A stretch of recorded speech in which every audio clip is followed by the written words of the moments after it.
Hi, I'm Grim. In this video, I'll be taking a brief look at the upcoming CRPG, Rue Valley. The developers say that it's very much inspired by Disco Elysium, so I'll be comparing the two quite a bit.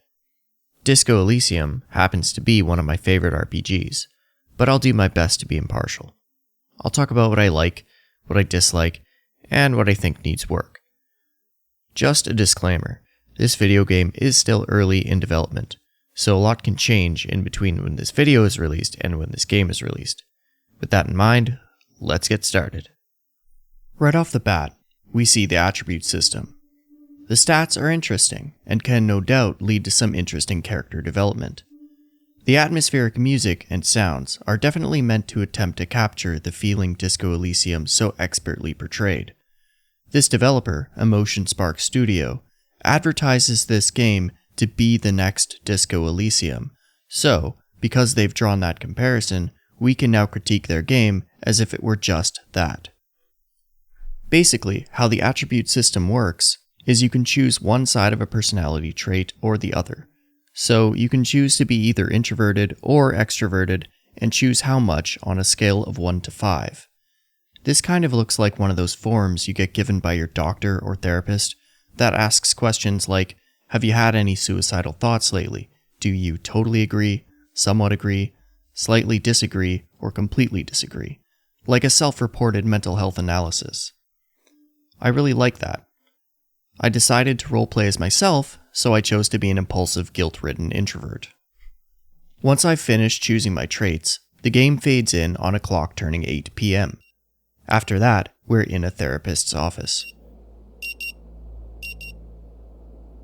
The frenetic sound coming from a century-old clock nudges you back to the present.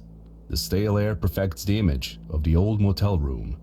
The art style is great, so is the lighting. Also, I've noticed they seem to want a similar style of narration to Disco Elysium, but this narrator isn't as good.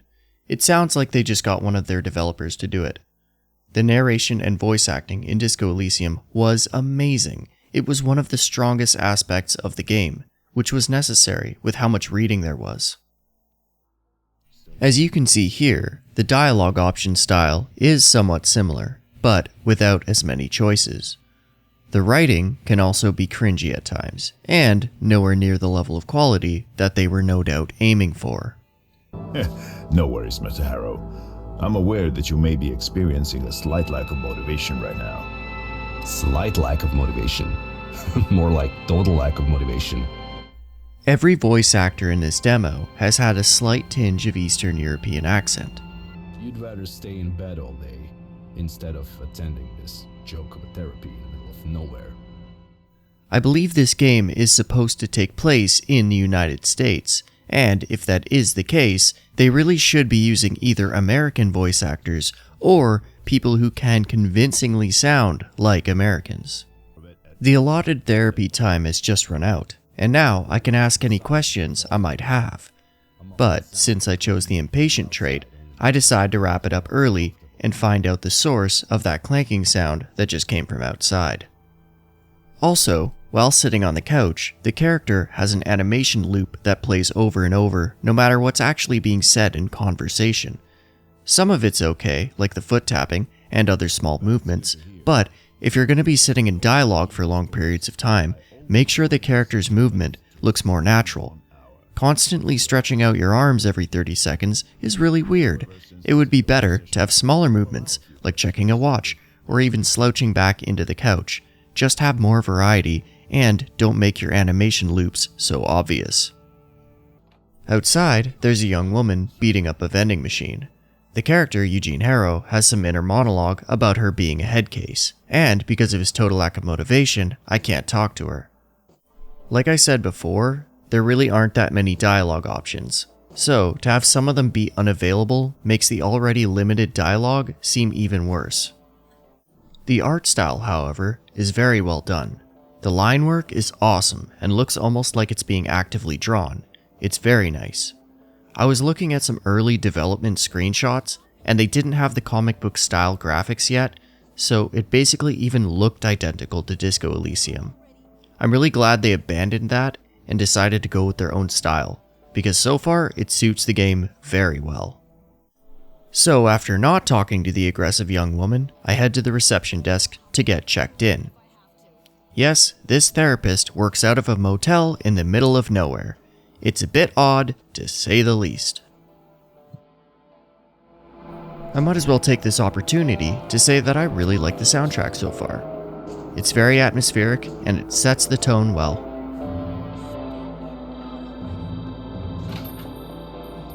Inside the main office, we see the receptionist.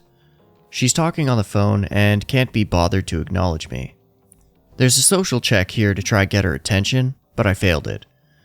There's also another one later on, but I failed that one too. And I did 2 playthroughs and didn't pass any skill checks, so I believe you can't actually pass these, at least not in the demo. Unfortunately, because of Eugene's mental state, I can't just clear my throat or something, so I have to be super awkward and just wait around.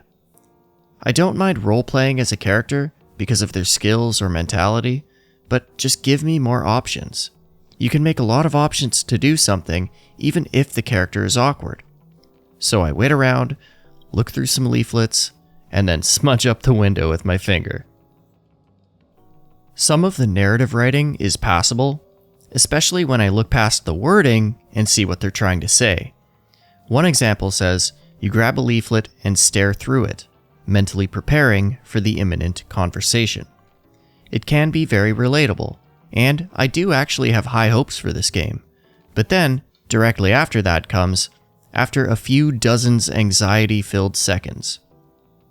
At this point, it doesn't seem like they have anyone proofreading. It is an alpha, but the devs released this to hype people up for the next Disco Elysium, so they should have polished it a bit more and absolutely made sure the writing and voice acting was up to par. Some cracks show up when the writing attempts to be more intelligent than it is. A good example is, you notice small patches of green hidden in the sand.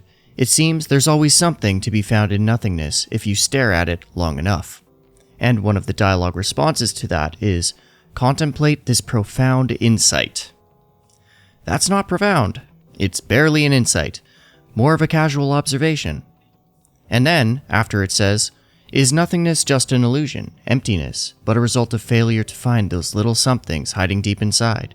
Is it possible to find something even inside the most hollow thing, only by observing it over and over again until something eventually appears? They definitely wanted to emulate the very intelligent and exceptional writing of Disco Elysium, but I'm just not seeing that level of writing yet. I hope it gets there, but they'll have to hire better writers if they want to get to that same level of quality. I have to mention one line of text that happens while your character is scrolling through his social media feed. It says, in an overly long and arguably racist video, a non-native English speaker is repeatedly making embarrassing linguistic errors. They often turn out to be unintentional double entendres. Hilarity ensues. Oh my god, that has got to be one of the cringiest things I have ever read. That was really painful. It honestly sounds like it was written by the personification of the actually meme. I understand that writing is difficult. The truth, though, is that a lot of what the writers are attempting to convey is actually pretty good, but the execution is what's lacking and definitely needs work. There's some great ideas here. They just need to be properly fleshed out. One caveat that I want to add is that I think the writers themselves may be non-native English speakers, which makes that bit of flavor text even stranger. I looked it up, and the development studio is based in Serbia, so maybe just keep that in mind. Now, getting back to the story. The receptionist makes such a huge deal about the motel switching from keys to keycards that I'm guessing will be integral to the story at some point. She won't shut up about it, so I just have to yank the keycard out of her hand in the middle of her spiel. She's offended, but I can now head to my room. After a few more dialogue options, I finally try to get some sleep, and this is one of the best parts of the game so far. The mind map opens up, and you get to go over the events of the day. It's a really cool idea that's familiar to anyone who deals with insomnia.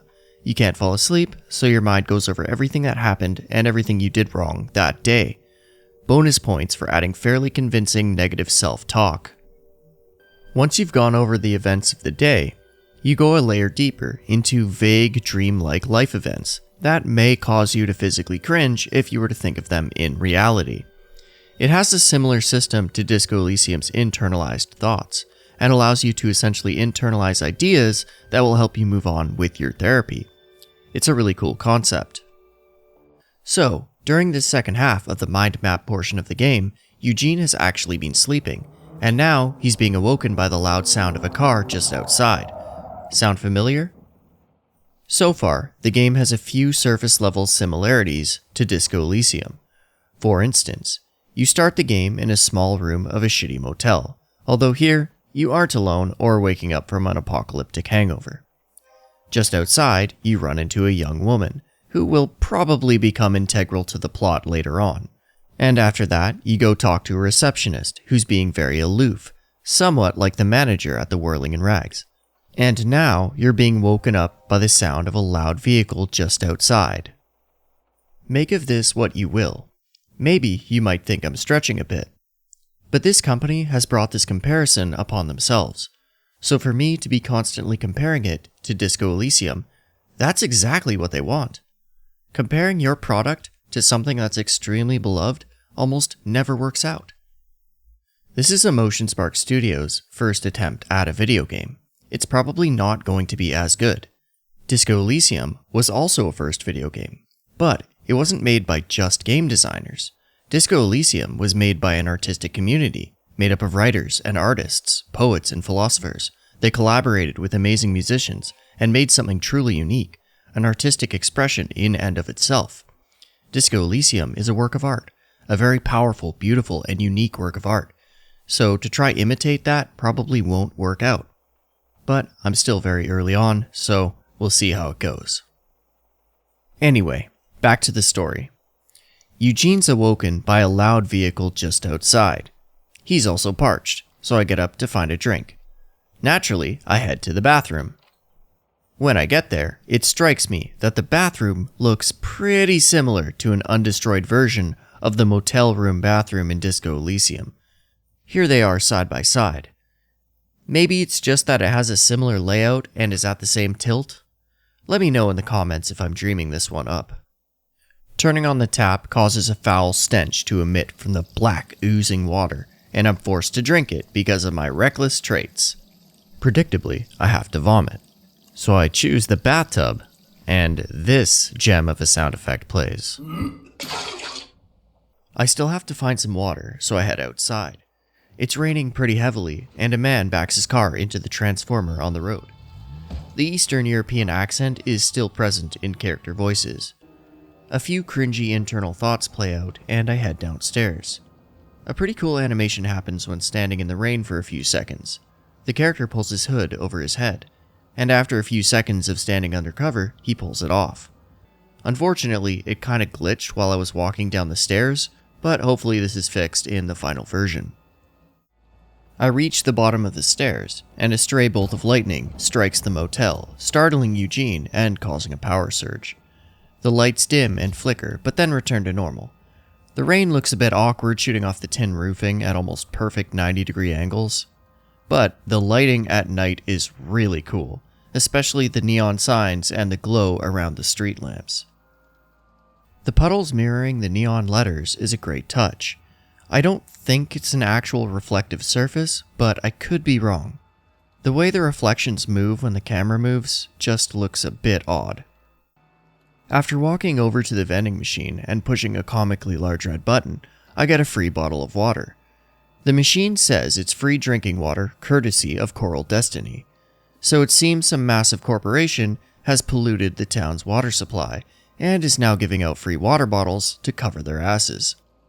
This is fairly interesting environmental storytelling, and I hope they expand on it later on in the game. I'm willing to bet the disgusting sludgy water might play an integral part in the story. After drinking the water, the sky essentially lights on fire, and the main character is left with only two options: run away or hide. I choose hide, so with his eyes closed tightly, we await the apocalypse together. While reading the descriptions, the sky effect fades, and suddenly everything looks okay. But the end of the world still happened, so now we have to go back to the beginning. But first, we reflect on the events of the day so far. I really like the echoey effects on the character voices in his memories.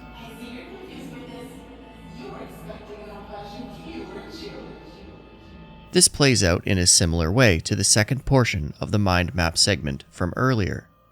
After going over a few of the more important events of the day, we once again fade in on the psychiatrist's office. We're going through the same therapy again, but it seems slightly different this time. If I had to guess, I would say that over the course of however many loops make up the game, Eugene will become mentally healthy and have worked through his issues in the couple of minutes of therapy at the beginning of each loop. Also, as he gets mentally healthier, I think you'll start getting access to more of those grayed out dialogue options. This is actually pretty awesome. I like this premise. I love time loop stories. Groundhog Day is one of my all-time favorite movies, and Zelda Majora's Mask is one of my all-time favorite video games. So I really hope they can do something awesome with this concept. Eugene doesn't seem to remember exactly what happened, as is customary at the beginning of a time loop story.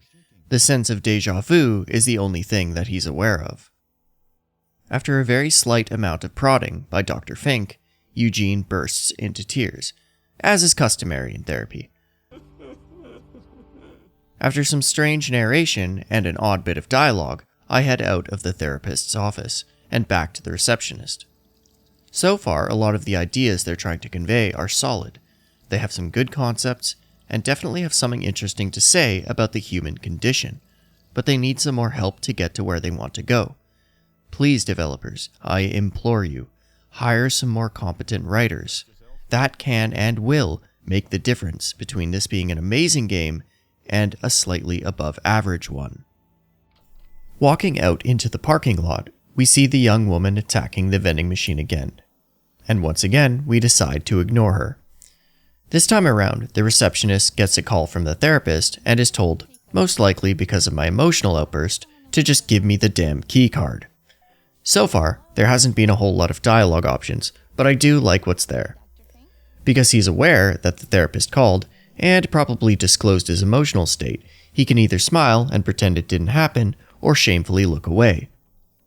It's simple, but real. They need to add more options though. In Disco Elysium, there were so many different dialogue options for every interaction. If this studio wants to invite this comparison, they need to do a better job of living up to the high expectation of quality. Another thing I want to bring up is even after the receptionist has hung up the phone, her character model is still holding her hand up to her ear, like she's still talking on it, and intermittently holding her finger up with the "just a second" gesture. Once again, the animations need some work. She briefly gets really excited about the keycards again, then no doubt remembers what Dr. Fink told her. It's kinda weird, but I'm sure the keycards are in some way integral to the plot. I once again head back to the motel room, and I notice just how well done some of the lighting is. It looks fantastic. Once again, the artistic style and graphical fidelity shine through. The suitcase is on the bed again, but this time I sit down on the chair to avoid unpacking, and we enter the mind map screen again. Like I said before, I do really enjoy this. It's a cool and interesting way for the character to piece things together with the player's help. I'm hoping that later on in the game it gets more complicated and there's a lot more options, because so far everything has seemed fairly linear. I don't know if this game is supposed to be comparable to the size of Disco Elysium, but from what I've seen so far, it seems quite a lot smaller. I really hope that the world can open up beyond just a small motel in the middle of nowhere, but given that the time loop is only 47 minutes long, I don't quite see how that's going to happen. Once again, the mind map does draw comparisons to Disco Elysium, as it is fairly similar to the internalized thought mechanic. It works in a somewhat similar way. Once you have the pieces to come to a conclusion, you can attempt to commit it to memory. We have yet to see the effects this will have, but I assume it means that on re-entry into the time loop, you'll be aware of what's going on immediately.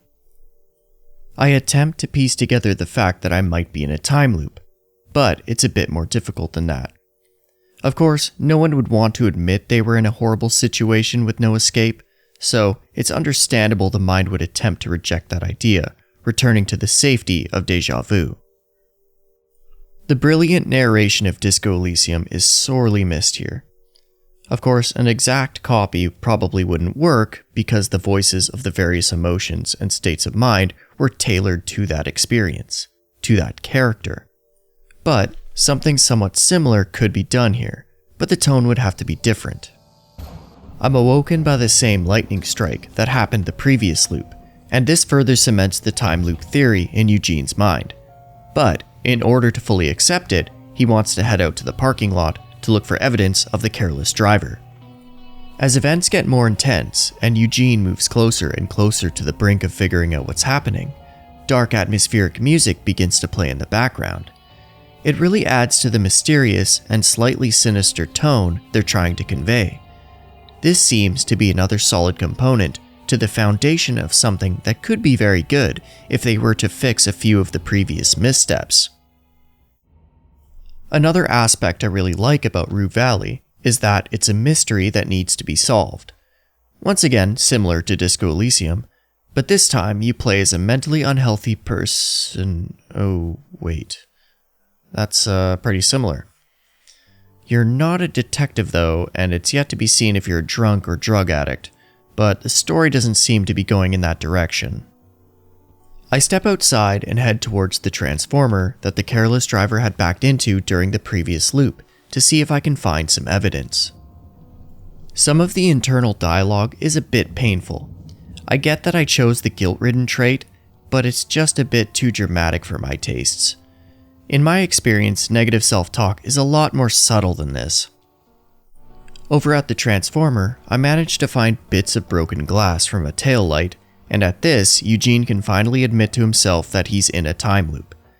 Immediately after the realization, the sky once again flashes red, and the time loop restarts. Once again in Dr. Fink's office, everything continues the same way, except this time, the young woman kicking the vending machine triggers a flood of memories. We go back to the mind map interface where we wrap up the time loop revelation. Eugene remembers, and he mutters the words time loop, just loud enough for Dr. Fink to hear him. Time loop? Dr. Fink asks, and after asking Eugene to elaborate, the Rue Valley demo comes to an end. Now for a bit of a summary. Emotion Spark Studios wants to make the next Disco Elysium. They're not being secretive about that. I've seen them make this claim in their own advertising. Because they're making this comparison, we can hold their game, Rue Valley, to a similar standard, which I don't believe they've quite reached yet. That's not to say there isn't something good or even great here. They just have a ways to go before they get there. They need better writers, better voice actors, and to work on the animations. But the visual style is incredible and the story premise is good. I think this is a great idea. I love time loop stories, so I really hope it does well. One thing I'm not quite sure about is it seems to be a very small game world. I really hope there's more to it than just a motel, but if not, they're really going to need to pack in the content. With an area this small, it has to be extremely dense. With that said, I enjoyed what I got to play today, but please look into the critiques I've brought up, and if by any chance any of the developers see this, feel free to reach out to me for further clarification. If anyone else plays this demo, fill out the survey afterwards and let them know what you think. If you've made it this far in the video, thank you so much for taking the time to watch, and if you enjoyed it, please be sure to like and subscribe. I'm just starting out on YouTube, and it would really help me with the algorithm. With that said, have an amazing day, and I hope to see you in the next one. Peace out.